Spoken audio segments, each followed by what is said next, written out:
You are listening to the More Senseless podcast, episode 3. So it was that light switch moment where I was like, I am done. This is not right for my family anymore. This is not right for me. The kids liked being on the farm, but we were far enough away from their friends that it was difficult to go see them all the time. I just had to trust my gut. Welcome to the More Sunsets Please podcast. Have you ever wondered what it would be like to live debt-free, sell it all and live small, travel the country full-time, or raising animals and growing your own food as a sustainable family? My name is Kate, and these are just some of the stories of those who have jumped outside the box and living life on their terms. This is More Sunsets Please. Welcome, Kim, to the More Sunsets Please podcast. I'm so happy to have you here. Thank you for having me. Where are you right now? So we are currently in Orlando. We've been here since just before Christmas, and we're probably going to stay till the end of May. Well, last year we were here till the middle of March, and Jim wants to stay longer, and I told him I could only give him till the end of May because it's just too dang hot for me. It is. It gets moist. Florida is very moist in the summer. Okay, so you have to the middle of May in Orlando, and then where to? We are from New Hampshire. Well, we're from Canada, but we've been in New Hampshire for 20 years. So that's technically home for us. And we have been going back there every summer, meandering our way to different places in between before we get there. So that's the goal. The major thing that's happening in the spring is when Lauren finishes school, we go see Taylor Swift in Pennsylvania. So we've got to do a sidetrack there. So, and it's funny with living remotely, it's like we could go anywhere. So, okay, where do we want to try and get tickets to? So in general, let's give a little bit of a backstory of how you guys started and how you got here. Sure. Well, I can go way back, and I mentioned that we are Canadian and we've been in the States for 20 years. Jim worked for Dell Computers, worked for Dell Canada, and they transferred him to the Boston area. But he didn't want to live in Boston. I didn't care one way or the other. So that's how we ended up in New Hampshire. And the plan was to stay for 4 years. But by that point, I had Malcolm. It wasn't such an awful place to live. So I was like, okay, well, I guess we can live here. And we were only, a day's drive away from my parents. So that wasn't that bad. I could go back up and see them whenever I wanted to. We've been happy. I'm a Canadian through and through, but this is home now for us. And there's pros and cons to living in both places, but this works for us. Like a lot of people sold our house amidst COVID, and we ventured to Charlotte, North Carolina for 5 or 6 months. Jim works remotely. He left Dell a long time ago after they did all of our green cards and all of that stuff. We're like, thanks, we're moving on. He works remotely, but his company is based out of Charlotte. So we stayed there for 6 months, like I said. And that was really fun for Lauren, our daughter, because she had never lived in a city. So we rented an Airbnb and we stayed right downtown. And that was fun for her because we've always been out in the sticks. So then we spent some time finding the rig that we wanted and took some time to get the truck that we ordered, and we headed out. So we're almost 2 years on the road now. I don't think we'll be on the road full time forever. That's kind of never been the plan, but it's working for right now. How you said you don't plan to do it forever, and it's working right now. What would get you off the road, and what would keep you on the road? So Jim would like to settle down somewhere, well, either in Florida, or we like the Carolinas or Tennessee, but everyone that I know is still in New Hampshire. So I think he's waiting for me to settle on one of the places that he likes, and I'm waiting for him to settle on going back to New Hampshire. But it's expensive up there. It's expensive to build, expensive to have property. at this point in time, with both kids in school, we're just trying to live the cheapest, and there's no extra money to buy anything anywhere. And we're just hoping nothing, big breaks on our rig or our truck. I think it's cheaper than living in a house because you don't have all of the things. We are 42 feet. And so there's only so much that we can hold and carry. You do spend more on experiences, but you can also find a lot of cheap experiences too. And you don't have to travel far. No, you can literally go 30 minutes up the road and be in a totally different area and an experience. And then another 30 minutes and another 30 minutes and just kind of inch your way around and still see so much. Yeah. And save so much versus driving 3 days to go somewhere only to find out, okay, that cost us like $1,000 in gas. Which I think is why we like slow travel. We have found that, 2.5, 3 weeks is how we like to move, is how often we like to move. For us, what I explain to people, and even to my kids, like, you're going to the grocery store or you're going to Walmart, it's a new town, it's a new view, it's a new experience. So even those little trips, different places, can provide so much culture and so much history, and we're just all about experiences, whether they're big or small. Who all is a part of Canadian Caboose? So it's Jim and I mostly now. I have a freshman in college. Malcolm's a freshman at the University of North Dakota. And Lauren is a freshman at a boarding school in Virginia. We've done public school, we've done private school, we've done homeschooling, and both kids chose to, Lauren chose to go away to boarding school, and it was a conversation that we had with Malcolm to go to boarding school because public school was just very difficult for him. And it was a situation in public school where he didn't think that he was a good student, and he didn't think that he was worth learning because he had been told all these years that he wasn't a good student and you'll be fine once you get out of school, but school's going to be really difficult for you. And so he needed to make a change, and he wasn't the kind of kid that wanted to focus. So homeschooling wasn't it was an option, but it was going to be very difficult. There was going to be a lot of butting heads. So we were just like, you need to have a different path. And that was not something that we ever thought we would do, was send our kids away to school. I have a friend who used to do that, and I thought she was absolutely bonkers. But here we are. But I'm a big supporter of single-sex education. I think that it's very powerful for the students individually and then together as a whole. Because boys and girls learn differently, and they act differently. And, it was cool to be smart at Malcolm's school, where in public school situations, sometimes for boys, it's not. You've got to be macho. And there was a lot of accountability with the boys to support each other in academics. And they also had an arts program, so it was cool to be in the arts.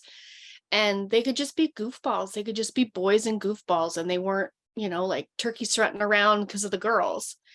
And then in Lauren's situation, she's in an all-girls school as well. And stereotypically, girls are seen as the smart ones, but put in a situation with a boy, they might recess a little bit and not want to see like they're, a keener. In situations where there's class presidents or leadership roles or, speaking positions or internships, it's a level playing field because it's all girls. And so the experiences that they get and the self-confidence that they get along that way is just, it's priceless.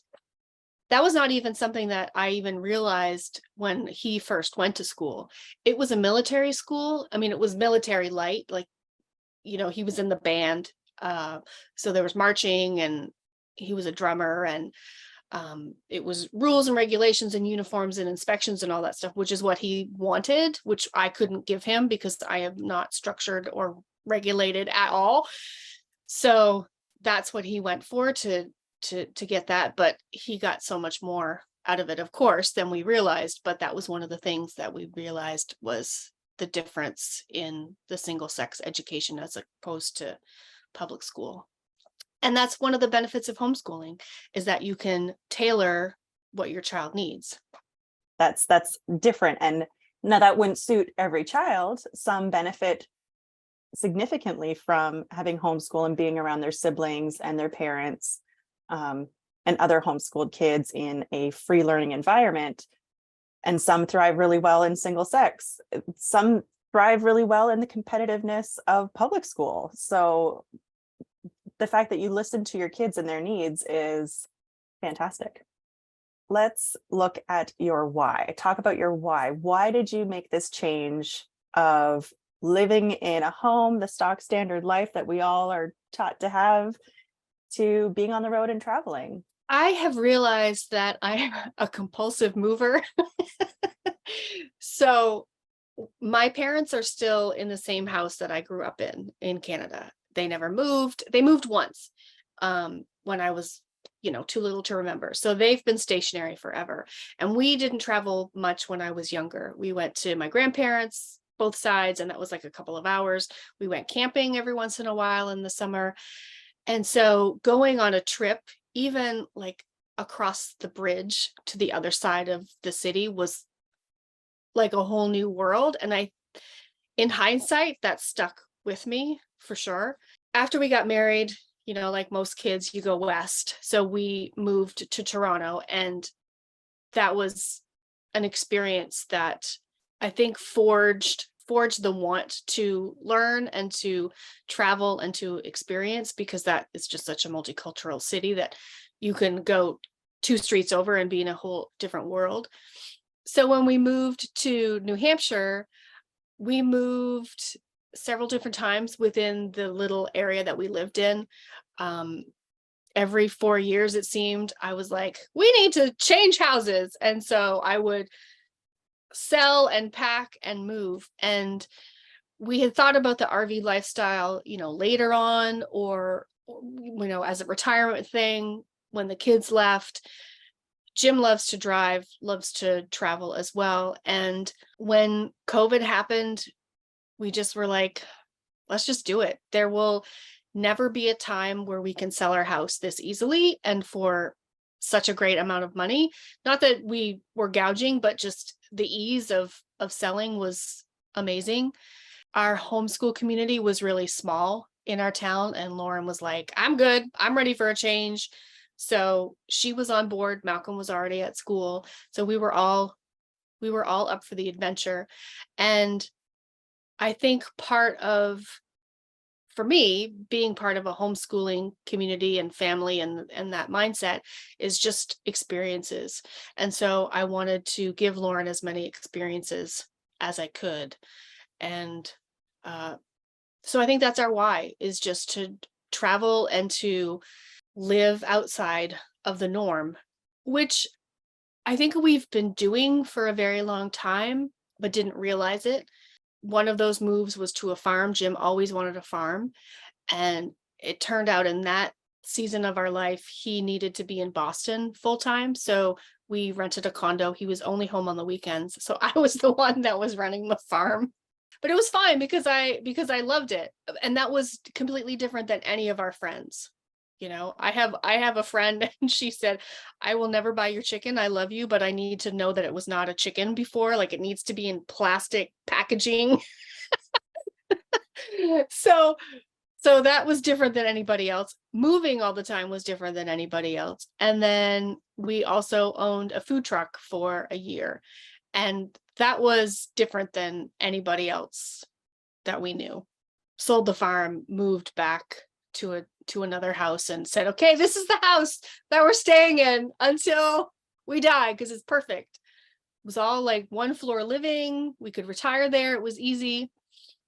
And I remember at one point in one of the moves, Jim had said, okay, this is the house. We're not moving until, I'm in a pine box. That's how I'm moving out of this house. And then when we were moving again, I know Lauren had said at one point, Dad, I thought you said that the next time you moved, we were going to be in a pine box.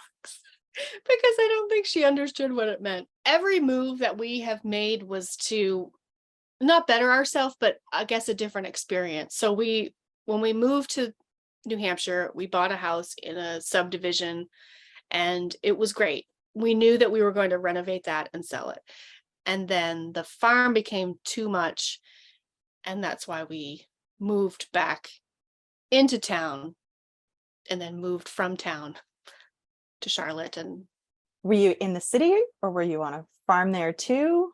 How did Charlotte play into this living style wise? we were in a subdivision for a little while. We stayed with friends, work friends. They had a big house and their kids were gone. So we stayed with them for 3 months, I think.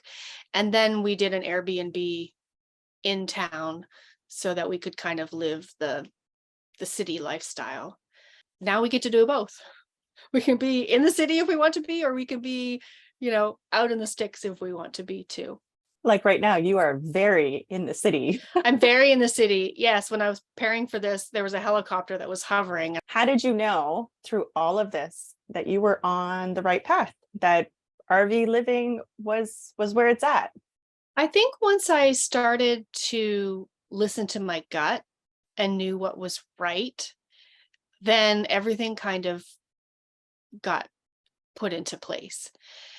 When we left the farm, like I said, I was doing everything. And at that point, I had 200 chickens, layer chickens. We did several rounds of meat birds. We had sheep. So I was selling lamb and chicken and eggs. I was doing wholesale and retail. Farmers markets. I was writing a monthly article in the newspaper about farming. And I was happy, but I didn't know that I was running myself ragged until afterwards. I was like, whew, that was a lot. Because when you're in it, you're in it.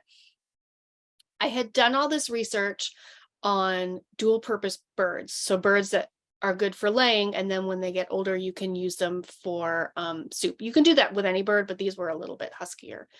So I ordered, I don't know, a couple hundred more birds, and the chicks were coming in and they were so sick and they were expiring. I'd come down in the morning and I would have lost a bunch.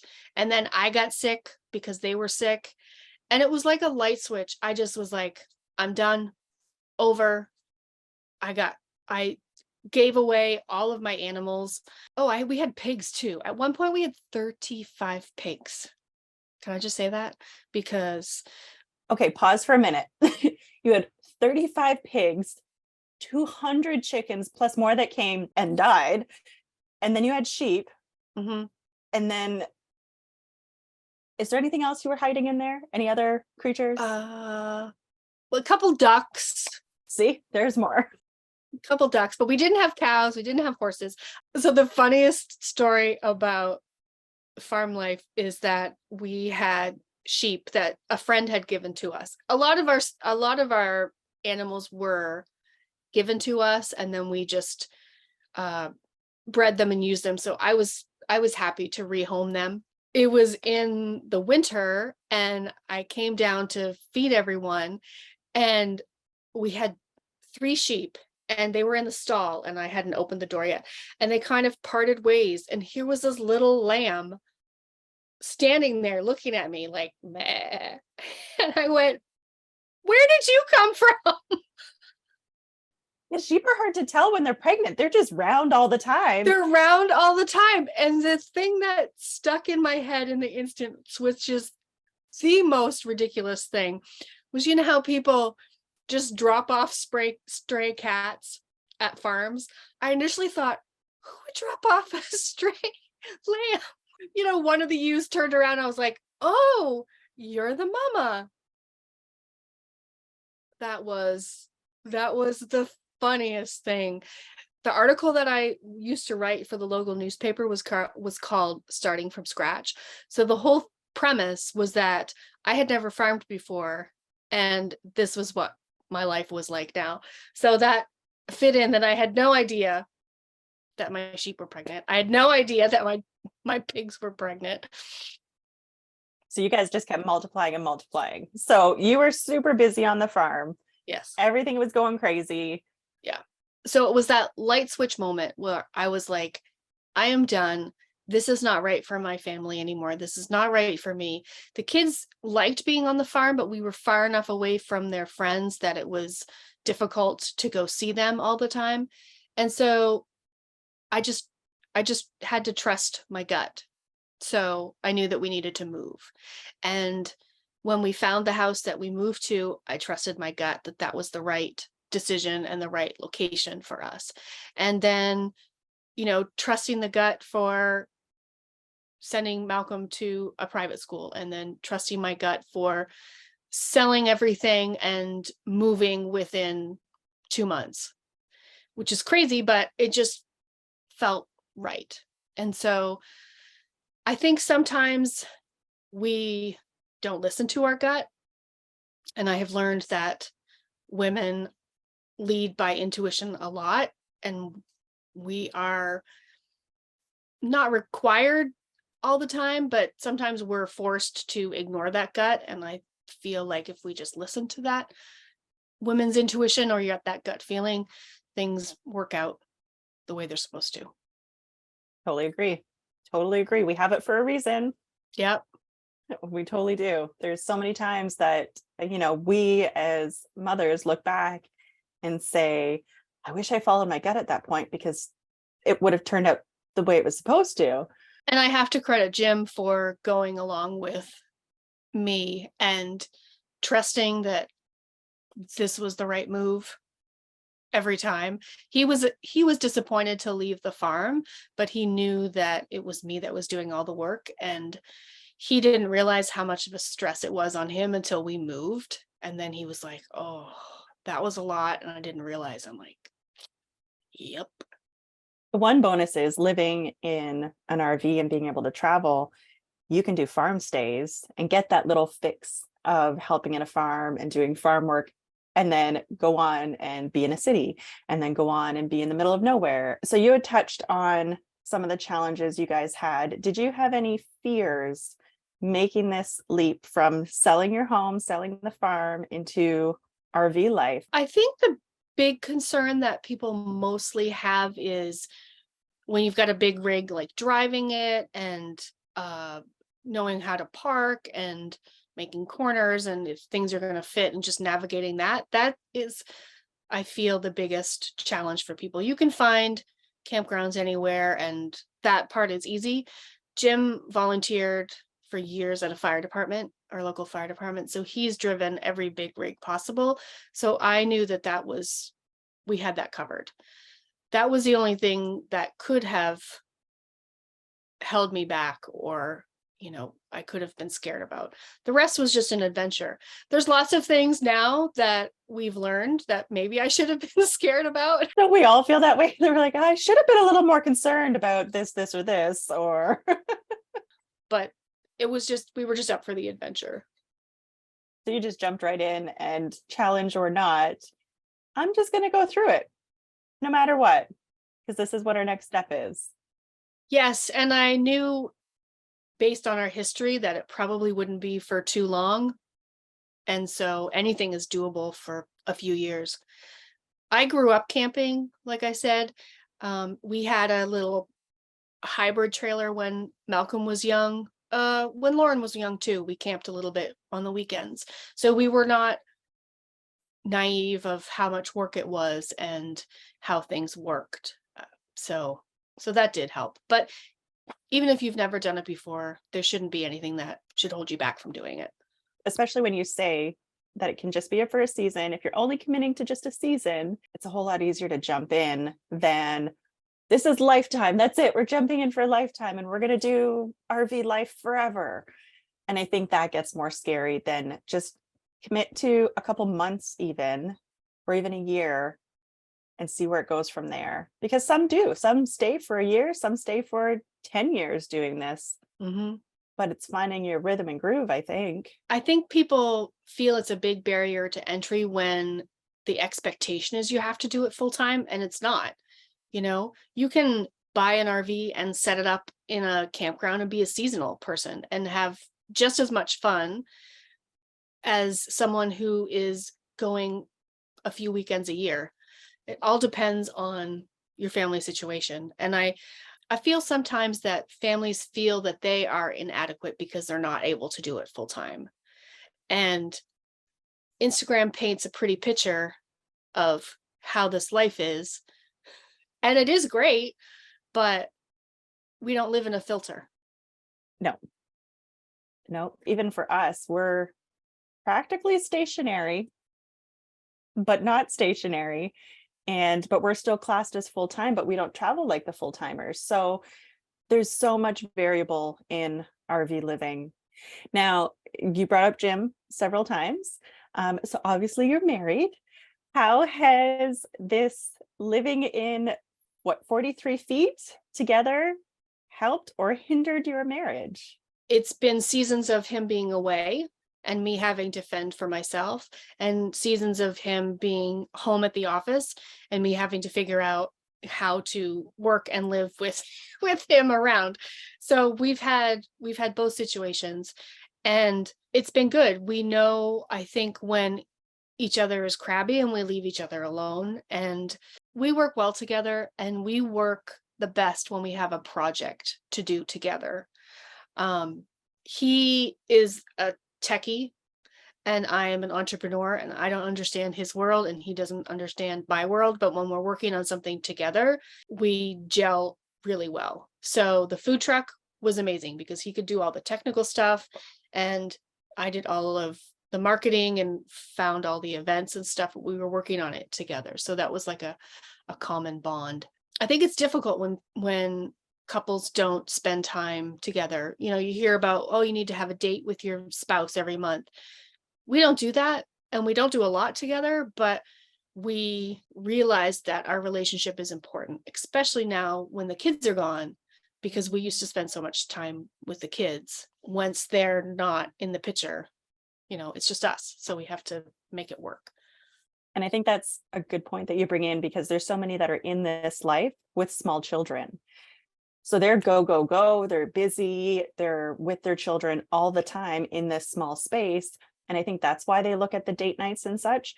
Whereas you're at a different season without the kids at home, living in this smaller space, that you're already together all the time. Although you don't have committed date time, you still have dedicated time to each other without other interfering. This journey can be full of highs and lows. What would you say living in this RV life full time has been your highest high and your lowest low? Let's definitely start with the low first. I was thinking about this question and I was like, what are the lows? One of the lows could be losing an awning on the side of the road in Virginia somewhere on the highway. That was a low. I think the low for me was the unrealistic expectation of how expensive it is. I think that's a low because, you go into it thinking, I'm going to see all these things, I'm going to do all these things, and you can, but a lot of those things that you'd like to see and do cost money. And it's very difficult, especially with one income like we have at the moment.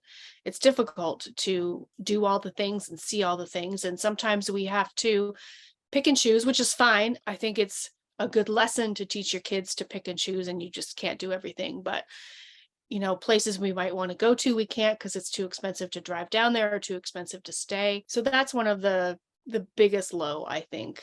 Yes. And so many will say it, like we said earlier, that this can be such a cheap lifestyle. It's a cheap way of living. Well, no, but yes, but no, because if you want to travel and go, go, go and see all the things and check out every attraction out there, or, dine around the country, it can really add up and add up fast. Campground fees, internet fees. Everyone is struggling right now with gas prices and with food prices. When you are in a new area, you might know where the cheapest place is to get food, or the cheapest store, or the deals, or even it's difficult to find farmers markets because we're not from this location, and that's usually where you can find cheaper produce and meats generally. Is that a good answer? That was a surprisingly good low. That's a great one to touch on. Which sounds terrible, but it's a good one to touch on, because really it's nobody talks about the financial aspect with a negative view, if that makes sense. They always say, you can save money here, you can save money there, positive, positive, here's a tip and trick, but nobody says that there really is a struggle to saying no and how that emotionally feels when you're trying to live this full-time life by seeing others, again, that Instagram filter of life is so great, we get to do all these things, it's amazing and awesome, but you also still have to say no, and how that feels. Yeah. I think another low is a community aspect to it. You do meet a lot of people on the road, but it takes a lot of time to build relationships. And it's even more difficult if you're only seeing those people a few times a year or a couple weeks at a time. And so people know me, but people don't know me like my friends back in New Hampshire. Jim and I now are in the situation where we have kids, but they're not with us. We're not retired. We don't have little kids. So where do we fit? Because we could say, hey, let's go out for a drink tonight. Well, if they have little kids, they're not going to be able to do that. And that's the majority of the people that we hang out with. And that's still the majority of RVers full-time on that side, is either they have mostly small children, or they're retired, or they're some timers, most timers, part-timers. Yeah. So it's a challenge. And that's probably one of the reasons why I like pickleball. Although we haven't played in a while, is because we're just getting out and meeting new people. So then let's touch on your high. What would you consider is your high or highs of this lifestyle? Our family has always been close, and so that has continued on. Even in a smaller space, we're not sick of each other as much as I thought maybe we would be. But so that's a high that we've gotten even closer. And I think the other high is just being able to experience things. And I keep coming back to that I'm all about experiences. And it's the little things, or it could be, a big thing, going to Disney or an expensive excursion somewhere, although we don't do many of those. I think that's the high that I think maybe surpassed my expectation, because I was thinking of this lifestyle as getting to see all the places and do all the things. And it's even more than that, because it's just living in a different location. For me, it's a vibrance every time I move. And maybe that's, a little bit of instant gratification that I feel every time that I move locations. Not move day. That is a low, because I hate moving, hate driving the rig down the road, even though we've never really had a problem.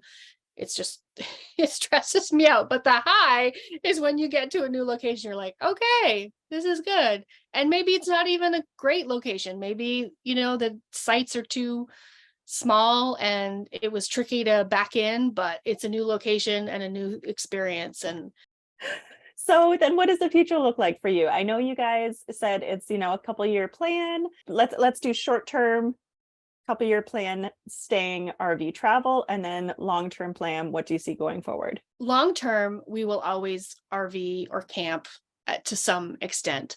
And going forward, it will just be Jim and I, once the kids leave. So we'll downsize for sure. Maybe not full-time, maybe full-time, who knows? One thing that surprised me once we started living on the road was I felt like I needed to have a place of grounding. And we have residency in New Hampshire, but we don't have our own place.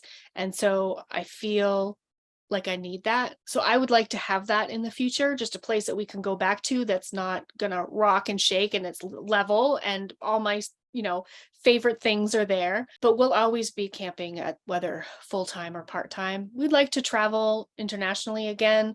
That was something that we enjoyed doing when the kids were little. But now I think we see the value of slow travel and really getting to know a place. Well, and I think once that travel bug bites you and that you can bring your home with you, that changes travel significantly, because you have still the comfort of going home versus having to get used to a new hotel as well as a new location. Instead, your home comes with you and you can simply give all of your attention to the new location versus, okay, I got to work at the kinks of this hotel or this Airbnb. I know for us, we will never give up RV travel, ever.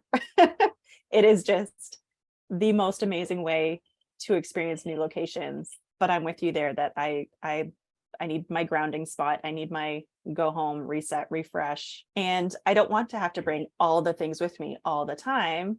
I just want to go and explore and then come back and settle, and then go and explore and come back and settle. I do want to say, I think my short-term goal is to be able to find a place to stay in Florida for the remainder of the high season. For this year. Yeah, that's my short-term goal, is to make sure that we're all set with places, because if your listeners don't know, it's very difficult to find places to stay in Florida in the winter. Especially this season. This season has been next level. We like this area. We don't mind Orlando because it's more than Disney. There's lots of things to do, but we like the South, and we loved staying in Central Florida too. So we'll see. And we've been down like Fort Myers area before. And I mean, who doesn't want to be in the Keys? So the whole purpose of this podcast is to inspire others to make big changes in their lives, to just jump out and do what they've always been wanting to do. How would you inspire those who are looking at this RV life to get out there and do it? I think what I can say to inspire people to get out and start this life is to really know what you're capable of, but then also what you're comfortable doing. So if that's selling it all, giving it away, and just jumping full-time into a rig, then do that. If you're not able to do that financially, or you feel like that's too much of a big chunk, then purchase something smaller that you can do on the weekends. Or if that's even too much at this point in time, then just borrow a trailer from someone or do an RV share kind of thing, and just get out and experience the next town over or the next state over. It doesn't have to be full-time traveling to the other side of the country. We haven't even gone to the other side of the country yet. Everybody's journey is different. Every family has different goals and needs, and just tune out the noise of what other people might say when you do this, or other people's thoughts about what's going to happen when you do this, and just know what's right for your family and trust your gut. Trust your gut. Moral of the story, trust your gut. This has been an amazing conversation. I really appreciate your time and sharing your stories. If anybody's looking to connect with you, how can they find you? I am everywhere on social as Canadian Caboose. We're Canadian, and we drag our home behind us like the last car of a train. It's the caboose. Okay, so on all the socials. And then do you have a website? Yep, CanadianCaboose.com. I will add all the links into the show notes, and you can connect with Kim there. Thank you so much for your time. This has been amazing. It was really great. It was really great. Thank you. Thank you for listening. If you're enjoying these stories, please leave us a review, as it helps our podcast reach more listeners. For more information about this podcast, with show notes, links, and more, please go to our website, moresunsetsplease.com. While you're there, let's get connected. We post often on our Instagram and Facebook, and share weekly updates through email. Make sure you join the list. But we want to hear from you. If you know of someone with a great story, send an email to info@moresunsetsplease.com, and I'll be sure to get back to you. Until next time, keep taking time to enjoy more sunsets, please.